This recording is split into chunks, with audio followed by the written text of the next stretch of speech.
Good evening, everybody. My name is Morgan Woodard, and today I want to talk to you guys about what I found in regards to slave labor around the table. I decided I kind of wanted to do something I thought maybe not everybody would do. I know with this human trafficking class, a lot of folks have been talking about, child exploitation or sex trafficking. I kind of wanted to look a little bit more in detail into forced labor and slave labor in regards to what we eat and what we consume as Americans. To start us off, I just have a couple of quick numbers here. Did a little bit of research, looked at Google just how much it is we eat as Americans. According to NPR report, we eat a lot. The average American eats 1,996 pounds of food a year. I don't know why we couldn't round that up to around 2,000, but hey, hats off to them for being accurate. That breaks down to 630 pounds of dairy, 185 pounds of meat and poultry, 273 pounds of fruit, and 415 pounds of vegetables. Imported foods. 20% of all the food eaten in America is imported from other countries. 35% of our fresh produce is all imported, and 70% of the seafood. This is kind of a shocking number, especially living in Alaska, where so much of our industry is based on fisheries. It's surprising to see that still 70% of the seafood that's eaten in the United States comes from overseas. So why do these numbers matter? Most Americans you talk to, they'll agree. Child exploitation is wrong. They'll do everything they can to say that they support, ending child exploitation.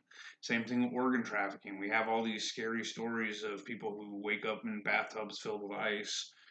Forced prostitution is wrong. I mean, I know there's a debate going on about legalizing prostitution for voluntary prostitutes, but anybody can agree that so forcing somebody into prostitution is never okay.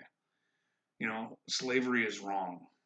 That's kind of a huge thing for the United States. We went through an entire civil war over this. But the fact is, there's still modern slavery.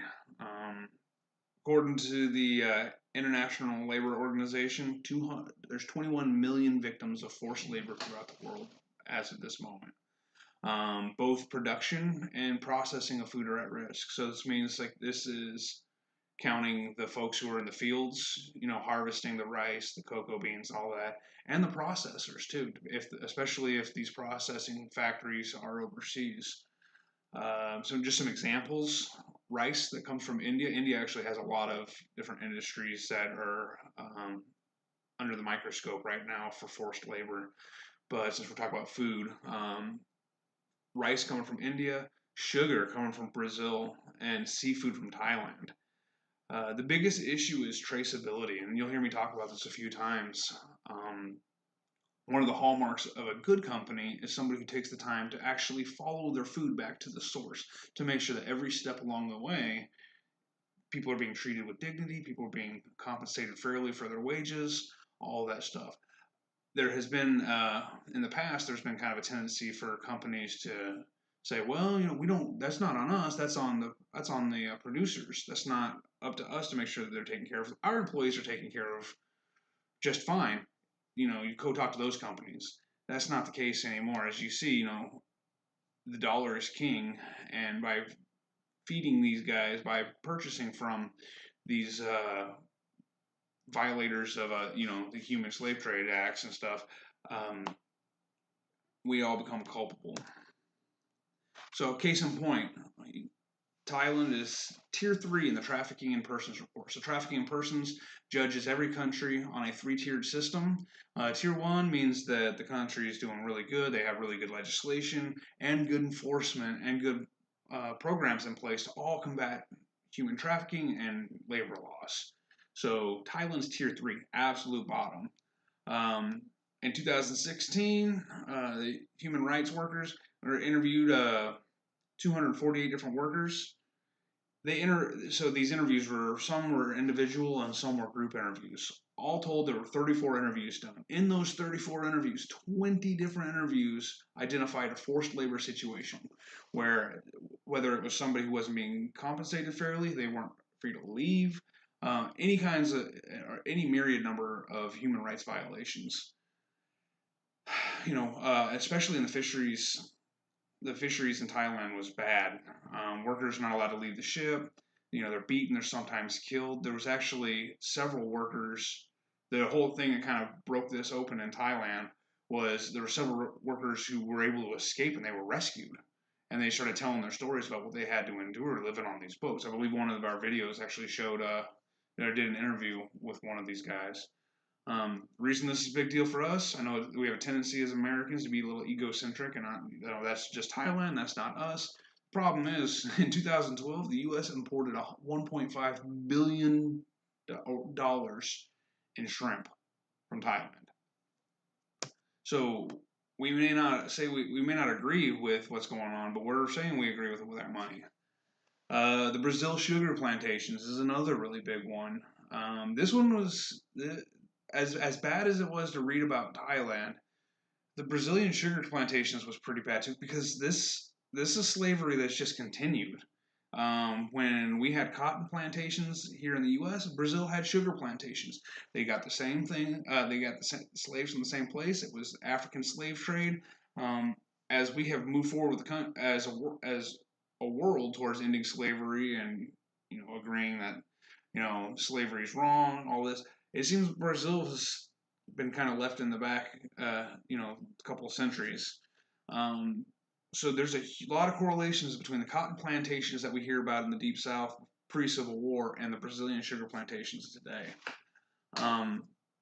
March 2007, Amnesty International rescued 288 workers from plantations and 409 workers from ethanol distilleries. The big one about this is that now we're not even just talking about our food. I know a lot of folks are trying to go sugar-free, but sugar is involved in a lot of stuff. A lot of ethanol fuels, biofuels, and stuff come from this sugar. So it's a little bit of an oxymoron that we're talking about trying to better the environment and take care of people and make ethical choices with our fuel consumption, but we're doing it on the backs of these folks who are being subjected to human rights abuses.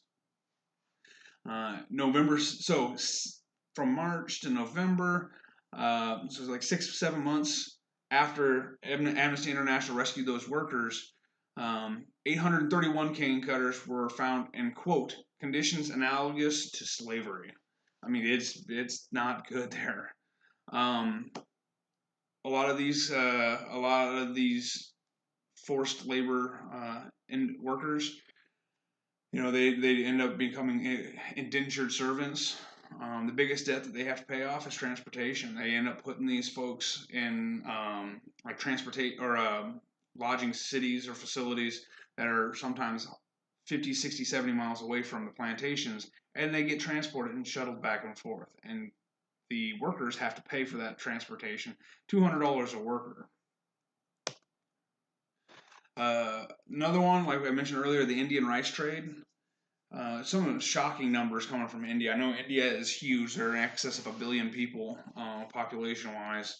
But it's estimated that 20 to 65 million people are in some sort of forced labor in India. Now, this is a combination of domestic and agricultural and industrial forced labor. According to the Global Slavery Index, India has more modern slaves than any country. So India has 14 million, and the next highest is China with 2.9 million. So they are almost 6 times less than what India's got. India produced 89 million tons of rice in 2010. One of the issues that they're having in India is the same thing they're having in Brazil, the same thing they're having in Thailand. When you talk to the government and the suits, they talk about how they have anti-trafficking laws. We don't believe in slavery, and all of these people are fairly compensated. But all these organizations like Amnesty International, the Human Rights Watch, all these folks are finding out that all these laws are just for show. They don't want to mess with the industry because the industry makes money that turns back over and helps the government. So it's in their own best interest to have a big dog and pony show talking about how they take care of these human rights infractions, but they don't actually take care of them. So, again, we can tend to be egocentric. So it's easy to look at these places and look down on them, but at the same time, not really feel like it's our problem because that's over there on the other side of the world. So, what about the good old US of A? 5% of farm workers in the US are estimated to be victims of forced labor. There's a lot of migrant workers. That works out to a lot of people in the United States. I put Caldwell, Idaho. So after I graduated high school, I lived for a year in Caldwell, Idaho. I lived about half a mile from one of the biggest work camps. So I got a little bit of personal experience. Not saying that I've lived through what they lived through, but I at least was living next to what they were going through. And it is amazing. Some of the, amazing is not a good word for it. It's astounding. Um, the living conditions that some of these migrant workers come into. They totally get exploited by the system because they can't complain, they can't say anything to the authorities because they're afraid of being deported. So usually they'll show up and they have to, all they have to do is give a name and the number of heads in their family, and then they get put into a tiny little house and they go out and work the fields. They work the fields for 16, 17 hours a day, and they're making just pennies on the dollar. That's one of the complaints against illegal immigration is the fact that no legal citizen. One of the arguments is that no legal citizen can do the work for the same price that the illegal immigrants are. Well, that may be the case, but that's not that's not on the illegal immigrants. In fact, that's an argument for the fact that they're being exploited. They don't make near what they make if nowhere near the minimum wage. Um, Many processing plants in the U.S. offer just horrific working conditions. Fisheries is a big one. Talk about it being up here in Alaska. We have we have three different fisheries in Seward. As a police officer, I respond to these bunkhouses. I've been in and out of those facilities, and it is just, again, it's astounding. It's just how poor the conditions are in these canneries. And these are in the United States. This isn't somewhere in Thailand. This isn't in Cambodia. This is in Seward, Alaska, the same place that rich white folks from the lower 48 pay good money to come up here on vacation. It's ironic. They walk right by one of the biggest canneries we have. And these workers, again, they're working 18-hour days standing on the slime line. Um, they their housing is just atrocious. We called it Tent City. They were just all old army tents that were put up, and no heat, no running water. They had a communal shower house, and it is some pretty rough conditions. You could, if you wanted more. Oh, and their wages were garnished for those tents. But if they wanted to pay a little bit extra, they would put you in the mid size or like the middle of the road living arrangements, which was just a bunch of old like 1980s campers that were stacked up on pallets. But at least those had extension cords running to them. And if you really wanted to pay big money, you could live in a Connex box. And that's just the canneries that are on the shore. We have in all throughout Alaska, we have what's called catcher processors, which is kind of a mixture between like the fishing boat and the cannery. They're big ships, and they actually go to the fishing grounds, and they can take the fish directly onto these big container ships, and they can process them right there. So it kind of cuts out the middleman, cuts down on transportation time. Uh, from what I understand, from what I've heard when I was working in the Coast Guard, the living conditions on those boats are even worse. In fact, they don't get any time off, any breaks. I had more than one worker who worked on those catcher processors say that if you had to relieve yourself, if you had to go to the bathroom while you were working on the line, you just unzipped your pants and you went and you relieved yourself in the same slop tray that all the guts and entrails from the fish are going into. I mean, just horrendous working conditions.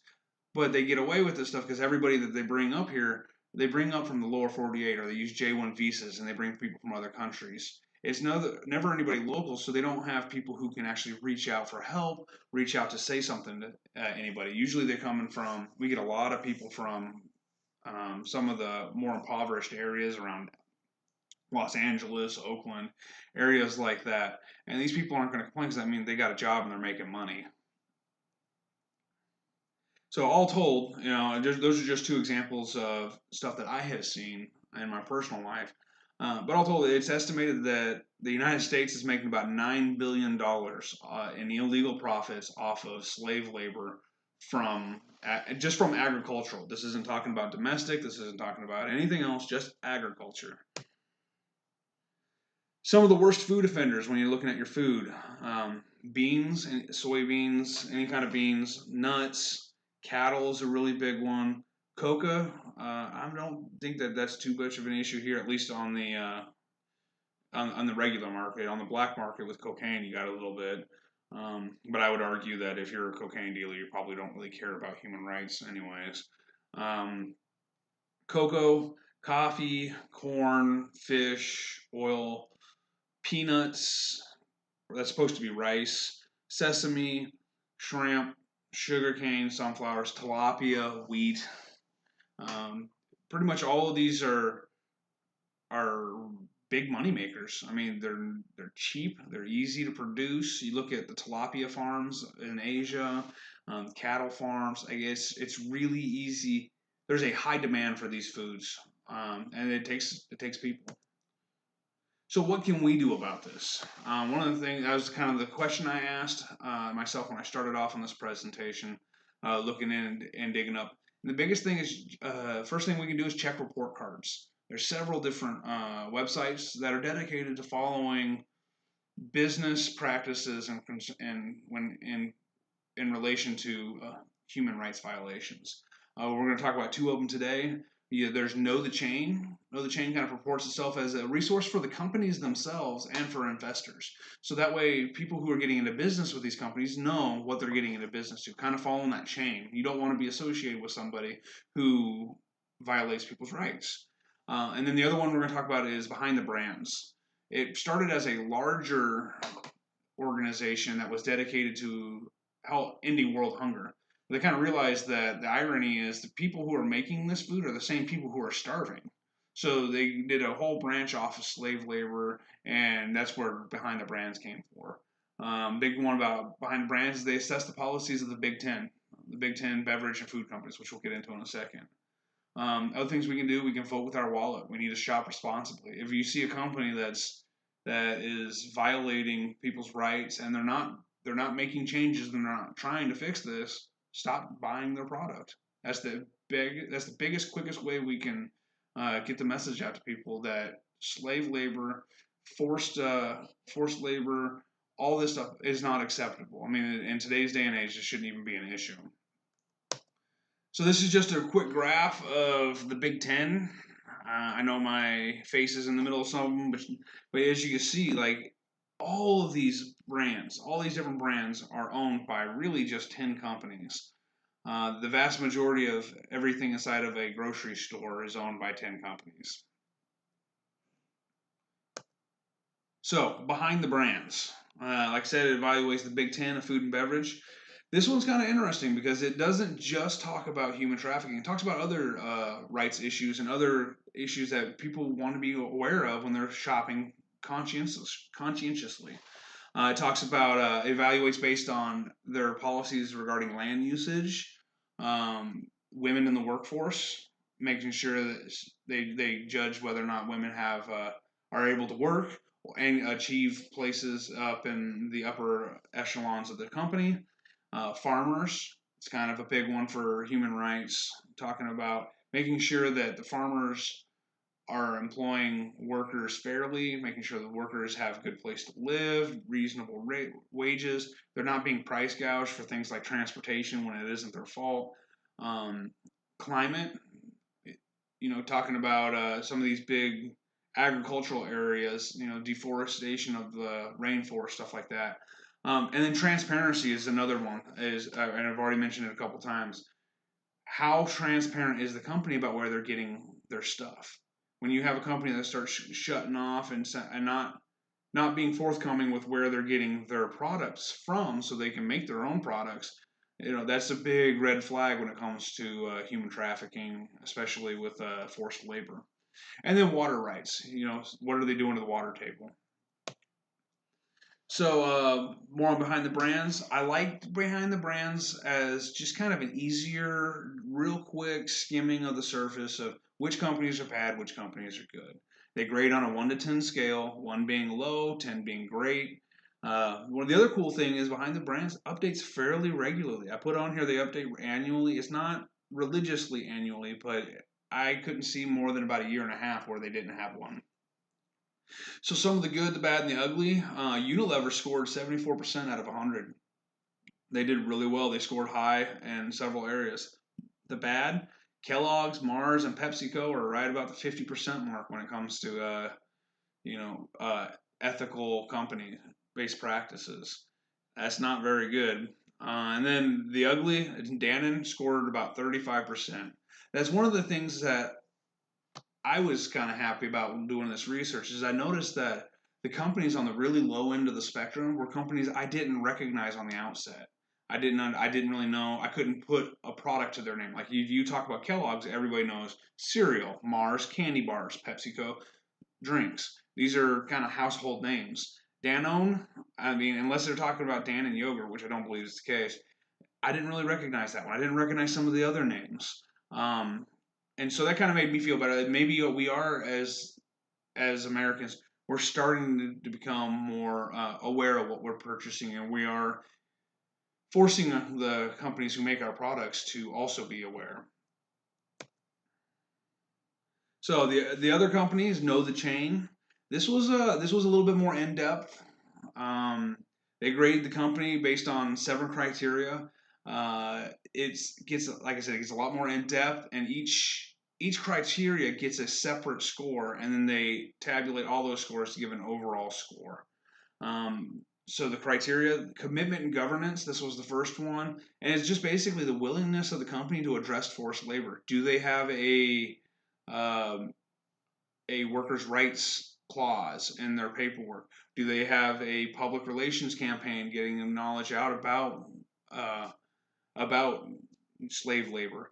If they find forced labor further up the chain, like if company A is using rice from company B and company B's found out that they are violating people's rights, does company A take adequate steps to take care of that? Traceability, we talked about this about half a dozen times already. Do they know where their food comes from?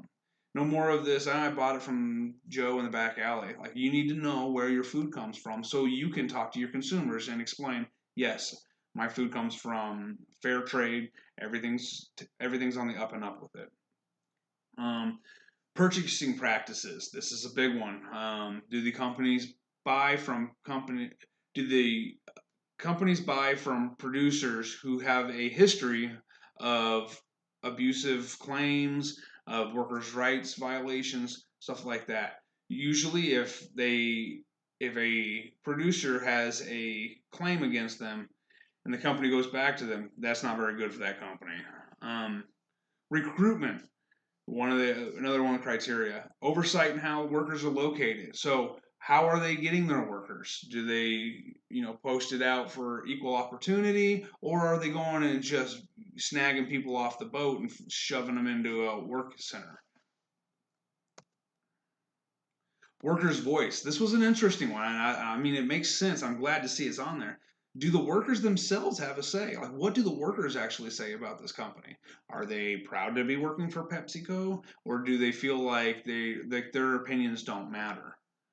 Monitoring, basically how the company audits itself. Is the company actually taking the time to see if they're following their own rules?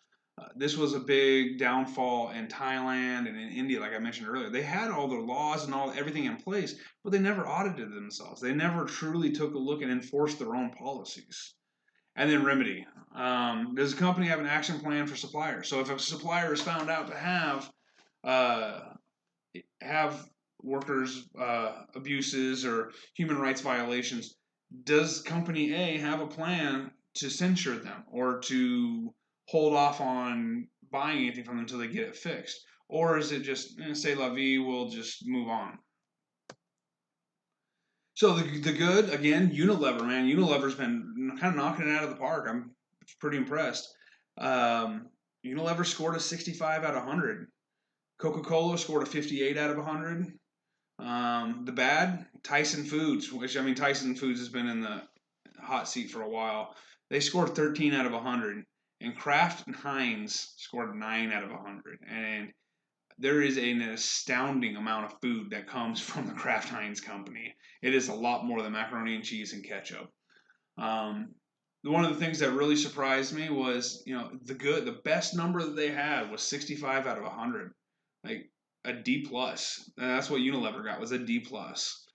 Um, so we have a long ways we can go. That's another thing I like about Know the Chain. It seems like Know the Chain was an unbiased grading, whereas Behind the Brands is more grading on a curve. And then the ugly man, Monster Beverage, Monster Energy Drink scored a 0 out of 100. They did terrible on the Know the Chain survey. So why do these scores matter? They're pretty arbitrary. Everybody kind of comes up with their own criteria. There is no baseline. So why do these scores matter, especially with these companies? You might think to yourself, I'm just one person. What am I going to say to Coca-Cola or to PepsiCo that's going to get them to change their mind? So I have here, I know it's hard to read, but if you're interested, you can look it up after the fact. Um, Basically, this was a response from the Monster Energy Drink Company based on the report. And they had now created a slavery and human trafficking initiative, and they are being proactive about. Well, at least that's what they're saying. The proof is going to be in the pudding when they actually follow through. But they're now taking steps and they're implementing plans to not just or prevent human trafficking and slavery in their own company, but they're taking it a step further and they're trying to build off of it and formulate their own anti-slavery initiative. So, I mean, yes, this is a little bit of damage control PR, but it's better than what it was. This report card that came out, man, they got skewered and people noticed. Monster Energy Drink took a lot of hits. The problem I see with this personally is, at the risk of stereotyping, a lot of people who drink Monster Energy, a lot of the demographic that drinks Monster Energy drink isn't necessarily the same demographic that cares a lot about where their food comes from or what all falls behind it. There's not a lot of ownership in that. So hopefully, maybe we could talk to Monster in the future and we can have them kind of incorporate their slavery and human trafficking initiative into some of their advertising, get it more out and in the open. But I think it's a big start. Company kind of recognized, that this doesn't look good. Monster Beverage Company it looks like they support slaves, and that's not a good selling point, especially considering how much Monster Energy drinks get drank in the United States. So, what can we do? Shop responsibly. It's not enough that the factory is fair trade, and that's one of the things that kind of really took me. I'm embarrassed to say, took me by surprise in this class. I've always thought that I was fairly decently knowledgeable about where my stuff comes from. I try to garden. I try to live on my own as much as possible, but it's not enough that the company says that they're okay and that their factory is fair trade and doesn't and has safeguards in place against human trafficking. We have to make sure that their raw products also have the same thing. It doesn't doesn't do any good to have Hershey's chocolate be giving out all this grant money to fight poverty and hunger in the United States when they're buying cocoa beans from these farmers that are employing child slaves.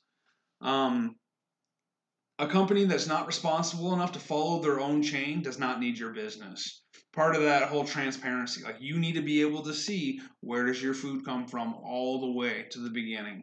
If that company doesn't take enough time to find that stuff out, they're probably not going to care that much about human rights. And then the other thing is rewarding responsible companies with your business will encourage others to follow suit. Reading it up on the Thai fishing fleet, after that report came out, I think it was 2011 that report came out, the fishing industry tanked. They lost like 30-40% of their business. And so Thailand saw that, and they're having to kind of backpedal and fix some of the injustices and some of the things that were going on over there, giving workers rights, making sure that we don't have captives on ships, things like that. That way, in hopes to try to save their PR face, so we'll start purchasing from them again. I mean, at the end of the day, do you really want to enjoy a meal built on the suffering of others? It just takes a little bit of research, a little bit of work to know whether or not your food was built on the backs of other people's suffering. Thank you very much. Have a good day.